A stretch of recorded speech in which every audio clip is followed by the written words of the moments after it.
Ô Vilela, eu gostaria de usar, se você me permitir, um período aqui pra fazer uma manifestação de repúdio. Vamos lá. Se você me permitir, Claro. pra aquela câmera ali, ó, Paquito, corta pra mim aqui, ó, diretor. O Paquito tá dormindo, cara. Não, mas a gente vai acordar ele hoje. Eu gostaria, como ex-bolsista de mestrado e ex-bolsista de doutorado da CAPES, eu gostaria de deixar aqui publicamente. CAPES é uma fundação que ajuda a pagar bolsa de pesquisa para alunos de pós-graduação. E para quem não sabe, os alunos de pós-graduação são hoje as pessoas que carregam a ciência do Brasil nas costas. Normalmente, quando você vê um feito de um laboratório brasileiro, e aí eu peço desculpas a todos os orientadores e os professores, mas creio que aqueles que estão entendendo a minha crítica vão conseguir compreender o que eu estou falando. Normalmente, quando um laboratório de pesquisa no Brasil que produz ciência de qualidade chega a algum nível internacional por meio de uma publicação de um paper científico, de um artigo científico, quem é chamado para entrevistas, quem é premiado, quem é colocado na mídia, normalmente são os professores orientadores. Só que quando você vai ver como que aquela pesquisa foi feita, como que aquela pesquisa foi desenvolvida, normalmente são os pós-graduandos. Então, os alunos de mestrado e os alunos de doutorado, e em menor instância, mas ainda assim útil e bastante relevante, os alunos de iniciação científica, são as pessoas que carregam a ciência do Brasil nas costas, e essas pessoas ganham uma bolsa que não sofre reajuste desde 2013, nem mesmo reajuste pela inflação. Caramba. Então, um bolsista de mestrado ganha R$ 1.500, um de doutorado ganha R$ 2.200. Não pode trabalhar, não pode exercer outra atividade remunerada e é dedicação exclusiva 40 horas. Normalmente fazendo pós-graduação numa capital. E ninguém consegue viver com R$ 1.500 tendo dedicação exclusiva, sem poder ter outro tipo de... É muito difícil você conseguir se dedicar exclusivamente para uma pesquisa apenas com essa bolsa. E está ocorrendo um atraso no pagamento das bolsas CAPES, onde a gente tem aí vários alunos de mestrado e de doutorado que não estão recebendo as suas bolsas. Então fica aqui a minha nota de repúdio aí contra esse desmonte da ciência que tem sido feito no Brasil sistematicamente, principalmente depois de 2015 e 2016. Eu fui aluno, fui bolsista da CAPES, talvez se não fosse a bolsa da CAPES eu não teria achado a minha área, que é as neurociências, a minha área, que é a psicologia. E então eu deixo aqui, faço questão de deixar público aqui a minha solidariedade aos alunos e a minha nota de repúdio, aí, o meu repúdio a qualquer tipo de instituição que esteja desvalorizando a ciência no Brasil. Eu acho que essas pessoas, elas não entendem, e o grande público, talvez muitas das pessoas que estão assistindo aqui não entendem o processo científico e não entendem como que a ciência está embebido na vida das pessoas. Então, se você está assistindo isso por uma tela de computador, se você está assistindo isso por um smartphone, se você está assistindo isso por qualquer lugar, você só está conseguindo fazer isso por causa da ciência, porque algum pesquisador fez algum tipo de estudo e chegou nessa conclusão e foi possível criar uma tecnologia, ou foi possível criar um medicamento, ou foi possível criar qualquer coisa. Enquanto a gente não conseguir valorizar essa área de tecnologia e ciência no Brasil, a gente vai ser refém de países que valorizam ciência e tecnologia, como por exemplo os Estados Unidos e a China, tá? Além disso, eu gostaria também de agradecer, aproveitando esse ensejo, quando você me traz aqui, quando você traz outros divulgadores científicos, porque acredito que esse é um primeiro passo para a gente conseguir convencer os nossos governantes, convencer as instituições e principalmente convencer o grande público da importância da ciência, porque a gente só valoriza aquilo que você sabe quais são os benefícios na sua vida. Então, na medida em que você traz uma pessoa que permite um microfone para ela falar o que ela bem entender sobre um assunto, e essa pessoa tem algum tipo de conhecimento científico para passar para a população, é uma forma que indiretamente você está valorizando a ciência no Brasil, tá? Também quero aproveitar o espaço, já que o Muzi ainda não chegou, se você permitir. Claro. Todas as pessoas que estão assistindo aqui, seja você um aluno, seja você um mestrando, seja você um doutorando, seja você um aluno de graduação, tente divulgar a ciência, tá? Tente divulgar a ciência do seu jeito. Quando você vai ver os divulgadores científicos na internet, existem diferentes tipos de divulgadores científicos. Porque na academia, Vilela, no mestrado, doutorado, professor, graduação, existe um preciosismo muito grande. Então tem algumas palavras que você não pode utilizar que pega mal. Por exemplo, se eu for um dia falar sobre colesterol, eu não posso, teoricamente, usar colesterol alto. Ah, não? É hipercolesterolemia, o termo correto. E se você fala colesterol alto, muitos pesquisadores da área do colesterol vão achar feio, vão achar que você está cometendo um erro, você está cometendo um equívoco.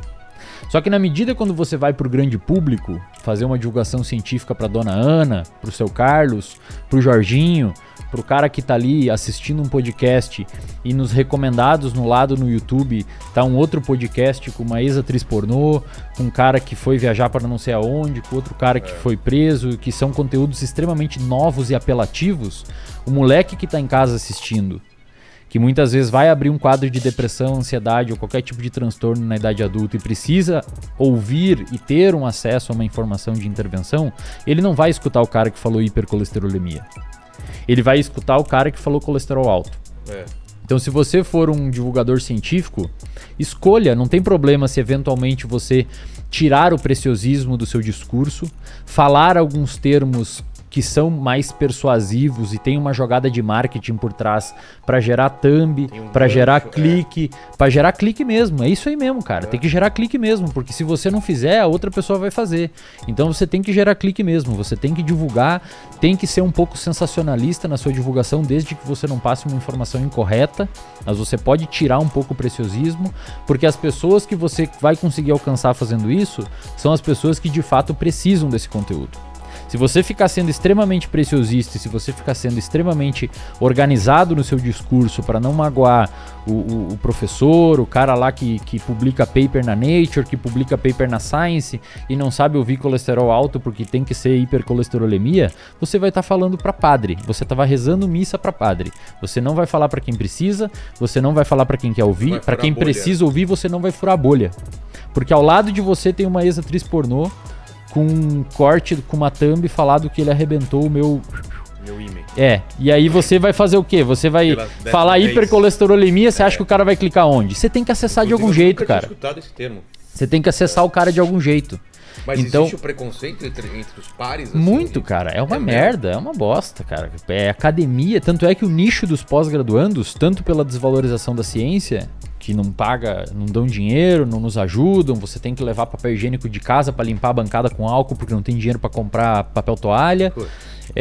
Tanto por esse tipo de desvalorização da ciência do Brasil, esse desmanche na ciência do Brasil, além do fato de ter uma briga de ego muito grande, cara. E o nicho de pós-graduandos, tal qual o nicho de alunos de medicina, são os nichos que mais deprimem, cara.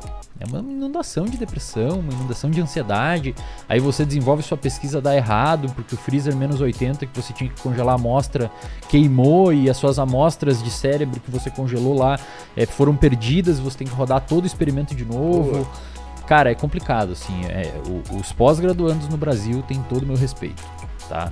E eu sempre que uma pessoa me dá um microfone pra falar, eu faço questão do meu jeito, de um jeito... Eu tenho uma técnica que eu uso quando eu vou em podcast, que é uma técnica ondulatória. Tem horas no podcast que eu falo um termo bem mais técnico e tem horas no podcast que eu falo uma coisa bem mais aberta. E isso tem uma estratégia por trás. A estratégia de conseguir chamar a atenção do público. Então, tem horas que eu vou pegar aquela pessoa com uma parada bem mais técnica e tem hora que eu vou pegar aquela pessoa com uma parada bem mais aberta. E o divulgador científico tem que fazer isso, cara. O divulgador científico não precisa ficar só no preciosismo, ele pode abrir um pouco o leque dele para conseguir atrair mais público e quando aquele público estiver perto, você esmiuça a informação e passa de uma forma bem precisa. Se a gente não fizer isso, a gente tá jogando contra. Mas, tanto o que você fala é verdade, que a gente vê alguns canais, vê o seu canal, os vídeos seus aqui explodiram, bateram mais de 1 milhão. Por causa disso, né, cara, as pessoas têm interesse. Elas só precisam Claro que tem, cara, elas não sabem que existe. Elas não sabem que existe. Se chega até elas ficam muito agradecidas. E, cara, tem uma galera na internet muito foda, velho. Uns professores, uns alunos, uns caras que produzem conteúdo. Só que ninguém vai escutar esse povo porque o título do vídeo dele no YouTube tá a influência da hipercolesterolemia nos fatores neurotróficos derivados do encéfalo em condições de doenças neurológicas. Quem é que vai clicar nisso, cara? Você pode falar a mesma coisa falando assim, colesterol alto pode alterar a chance de você ter Alzheimer. E aí você vai lá e explica por quê, porque muda algumas cascatas e tem alguns estudos que mostram associação, ninguém sabe se é causal, mas parece que pode aumentar a chance. E aí você pelo menos mostra pra pessoa que não é uma boa ideia ter colesterol alto. O problema é que muita gente fica com medo, aí tem gente que discute nos comentários falando, porra, isso daí tá errado, esse termo tá errado. Cara, enquanto isso acontecer no Brasil, vai continuar acontecendo isso que tá acontecendo. Bolsas sendo cortadas, cada vez mais pós-graduando e doutorando indo pra fora do Brasil, e a gente vai ficar refém de países que produzem ciência. Mas isso que você alertou no começo do podcast... Eu só queria usar esse espaço para deixar claro a minha... Então, mas qual que é o caminho? É o governo? Cara, o caminho não é... O caminho é a educação, velho. Enquanto desde pequenininho... Não, mas esses reajustes, essas coisas... o governo tem que reajustar. Governo, né? Tem que ter verba para isso e priorizar isso. O problema é que não prioriza porque é um investimento a longo prazo. Você investe agora na ciência para colher o fruto daqui 20 anos, 30 anos. E é difícil você...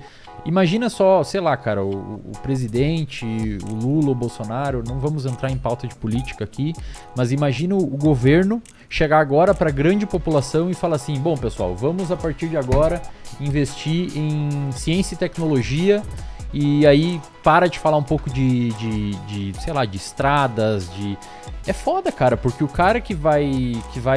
O cara não entende que se tiver mais ciência e tecnologia, daqui 20, 15 anos, 10 anos, o preço da gasolina fica mais barato no posto. Porque os caras descobriram uma nova forma de purificar, de extrair uma tecnologia mais barata. A gente teve um programa aqui anteontem sobre agro, né? E a parte da tecnologia que o cara falou é absurdo. É absurdo, cara. O que a gente conseguiu... sabe, o salto na produção de alimento. Exato, Exato. Cara, é absurdo. Então, assim, eu sempre digo pra galera, ó, divulgue, velho. Corta aqui pra mim, Paquito. Paquito tá viajando. Divulgue, cara. Divulgue, velho. Não tenha medo. Poste no seu Instagram, poste no seu YouTube. Fale de ciência, fale de artigo científico, fale da área que você domina. Se ampare em artigos científicos de qualidade. Aprenda a metodologia científica. Olha os papers. Vê o que faz sentido e fala sobre. Não interessa se vão chamar de você de blogueiro na sala de aula, não interessa se o seu professor chato pra cacete vai encher seu saco, publica, cara. É isso que a gente precisa. A gente precisa de pessoas inteligentes que parem de se achar burras para que as pessoas burras parem de se achar inteligentes.